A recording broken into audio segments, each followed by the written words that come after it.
Hello everyone, आज मैं आप लोगों के साथ zoology honours BSc zoology honours semester 2 के सिलेबस को डिस्कस करूंगा।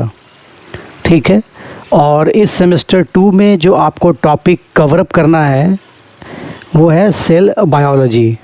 ठीक है, और इस सेल बायोलॉजी में भी आपको 4 यूनिट्स पढ़ने हैं, unit 1, unit 2, unit 3 and unit 4।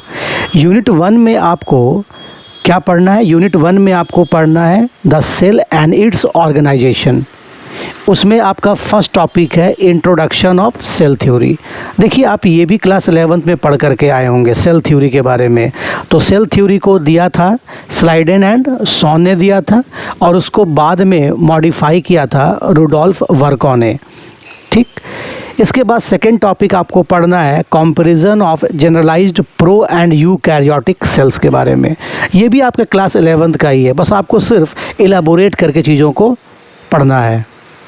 ठीक है, तो यहाँ पर प्रोकैरियोट सेल है, जिसके बारे में आप जानते हैं कि प्रोकैरियोट सेल जो है उसमें प्रिमिटिव न्यूक्लियस होता है और यूकैरियोट सेल में एडवांस टाइप ऑफ न्यूक्लियस होता है। ठीक है, प्रिमिटिव न्यूक्लियस का मतलब यहाँ पर ये है कि इसके क्रोमोसोम जो है that is not covered by the nuclear membrane, but in case of eukaryote cell the chromosome is surrounded by the nuclear membrane. This is the basic difference between the prokaryote and eukaryote. The other basic difference is like there is no cell organelle present in the prokaryote and all the cell organelle present in the eukaryote.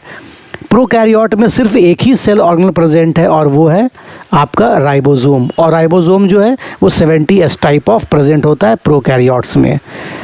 उसके बाद आपको पढ़ना है methods in cell biology, जिसमें आपको पढ़ना है microscopy के बारे में, लाइट एंड इलेक्ट्रॉन माइक्रोस्कोप। तो देखिए, आप अगर फिजिक्स क्लास 11th में पढ़े होंगे, ऑप्टिक्स पढ़े होंगे, तो आपको वहाँ पर लाइट माइक्रोस्कोप के बारे में बताया गया होगा और इलेक्ट्रॉन माइक्रोस्कोप के बारे में बताया गया होगा। एंड पढ़ना है सेल फ्रैक्शनेशन। ठीक है, नेक्स्ट टॉपिक आपको पढ़ना है structure and function of the plasma membrane and cell junction.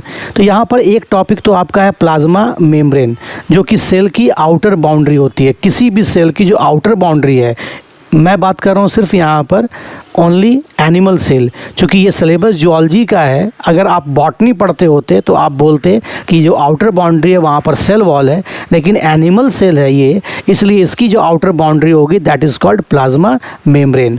और ये भी क्लास 11th का ही सिलेबस है, जिसको आपको बहुत डिटेल में पढ़ना है बीएससी में।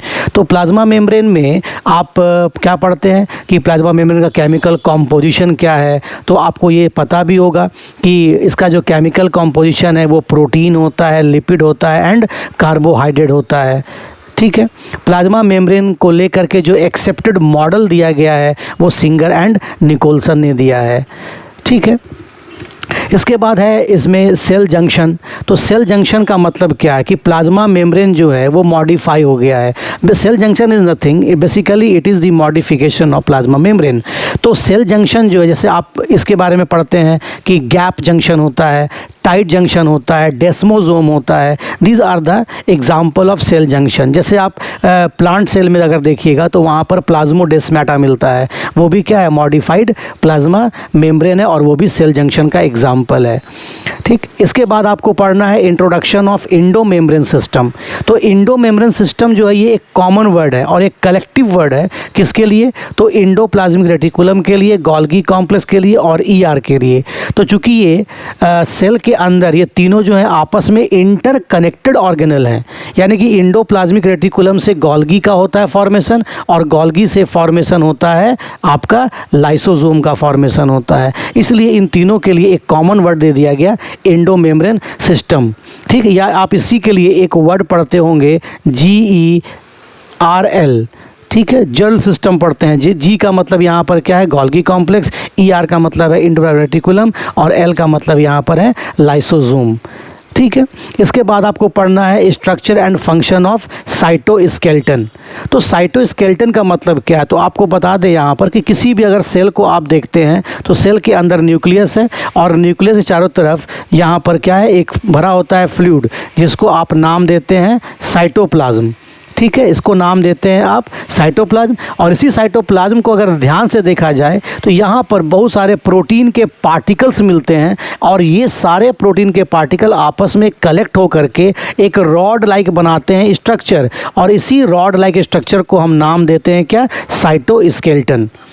तो ये साइटोस्केलेटन जो है, ये जो साइटोस्केलेटन की हम लोग बात कर रहे हैं, ये साइटोस्केलेटन आपके क्या क्या हो सकते हैं, तो एक तो होता है माइक्रोफिलामेंट, एक है माइक्रोफिलामेंट होता है, एक आपका इंटरमीडिएट फिलामेंट होता है, इंटरमीडिएट फिलामेंट होता है, और एक होता है माइक्रोट्यूब्यूल। तो ये तीनों को मिला करके हम एक कॉमन नाम देते हैं और वो क्या है, साइटोस्केलेटन। तो इनका क्या फंक्शन है, इनका स्ट्रक्चर कैसा होता है और इनका फंक्शन क्या है।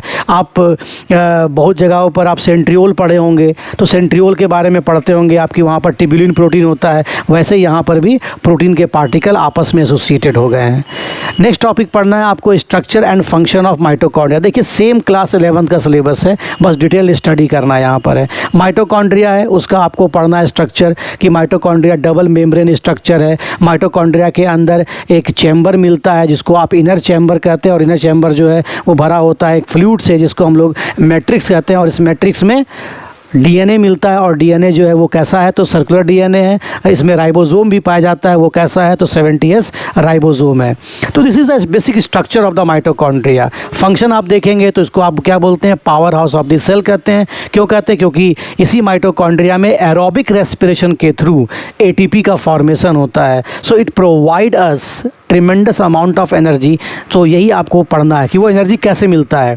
तो आप पढ़े होंगे टॉपिक रेस्पिरेशन, उसमें आप पढ़ते हैं कि ग्लाइकोलिसिस होता है, क्रेब साइकिल होता है, इलेक्ट्रॉन ट्रांसपोर्ट सिस्टम होता है, और देन होता है ऑक्सीडेटिव फॉस्फोरेशन होता है, उसके थ्रू आपको एटीपी का फॉर्मेशन होता है। तो क्रेब साइकिल का जो प्रोसेस है वो माइटोकॉन्ड्रिया में परफॉर्म हो रहा है। इलेक्ट्रॉन ट्रांसपोर्ट सिस्टम भी कहाँ परफॉर्म हो रहा है, माइटोकॉन्ड्रिया के अंदर, और ऑक्सीडेटिव फॉस्फोरेशन जो है वो भी माइटोकॉन्ड्रिया के अंदर ही परफॉर्म हो रहा है, और इस प्रोसेस के थ्रू ही एटीपी का फॉर्मेशन होता है। एटीपी का फुल फॉर्म भी पता होगा आप लोगों को, एडिनोसिन ट्राइफॉस्फेट है। सेकेंड यूनिट में आपको पढ़ना है न्यूक्लियस के बारे में। तो न्यूक्लियस के बारे में आपको पहला क्या पढ़ना है, न्यूक्लियर इन्वेलप। तो अगर आप कोई सेल एज्यूम कर रहे हैं, अगर आप ऐसे करके मान लो कि कोई सेल एज्यूम कर रहे हैं आप, तो सेल में आप देखते हैं क्या है कि न्यूक्लियस है, और न्यूक्लियस जो है वो एक कंटिन्यूअस स्ट्रक्चर नहीं है।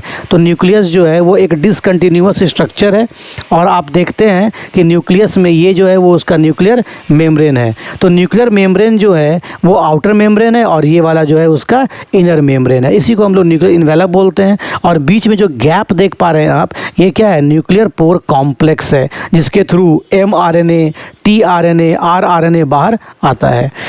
नेक्स्ट पढ़ना है आपको क्रोमोसोम। उसका भी आपको क्या पढ़ना है, स्ट्रक्चर पढ़ना है, और उसके फंक्शन को पढ़ना है कि क्रोमोसोम का स्ट्रक्चर कैसा होता है। तो आप ये सारी बात, ये सारा सिलेबस आपके क्लास 11 को बिलोंग कर रहा है।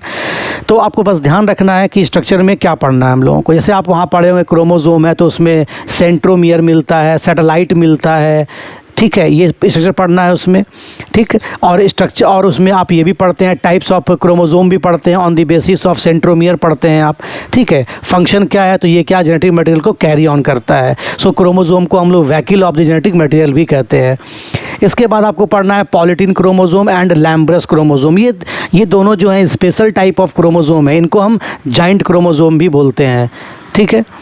तो नेक्स्ट पढ़ना है आपको सेल डिवीजन पढ़ना है। सेल डिवीजन में बेसिकली आपको क्या पढ़ना है, basic feature of cell cycle पढ़ना है। तो सेल साइकिल जब आप पढ़ते हैं तो आप वहाँ पढ़ते हैं कि G1 फेज़ होता है, S फेज़ होता है, और G2 फेज़ होता है, और एक स्टेट होता है G0। तो G1, S और G2 जो है इसी को हम लोग क्या बोलते हैं, सेल साइकिल बोलते हैं। और फाइनली एक होता है M फेज़, जिसको हम लोग बोलते हैं माइटोटिक फेज़। तो G1 फेज़ में सेल के अंदर क्या परफॉर्मेंस हो रहा है, S फेज़ में क्या हो रहा है, G2 में क्या हो रहा है, यही आपको जानना होता है basic feature of cell cycle में। आपको पता भी होगा कि एस फेज में क्या होता है, तो बेसिकली डीएनए का रेप्लिकेशन होता है, और इसी एस फेज में आपको ये भी पता होना चाहिए कि यहाँ पर सेंट्रियोल का भी डुप्लीकेशन होता है। नेक्स्ट पढ़ना है आपको माइटोसिस एंड मियोसिस। तो माइटोसिस आप जानते होंगे कि सेल डिवीज़न है, और इसमें 1 से 2 सेल बनते हैं, और ये माइटोसिस का जो प्रोसेस है वो हमेशा हमारे बॉडी के सोमैटिक सेल्स में ही परफॉर्म होता है। मियोसिस जो है ये भी क्या है, एक टाइप का सेल डिवीज़न है जिसमें 1 से 4 सेल का फॉर्मेशन होता है और ये जो प्रोसेस है वो हमेशा ही हमारे बॉडी में सिर्फ और सिर्फ जर्म सेल्स में परफॉर्म होता है। और इनका क्या सिग्निफिकेंस है, इनसे क्या बेनिफिट है, आखिर ये हमारे बॉडी में परफॉर्म हो रहा है तो क्यों हो रहा है।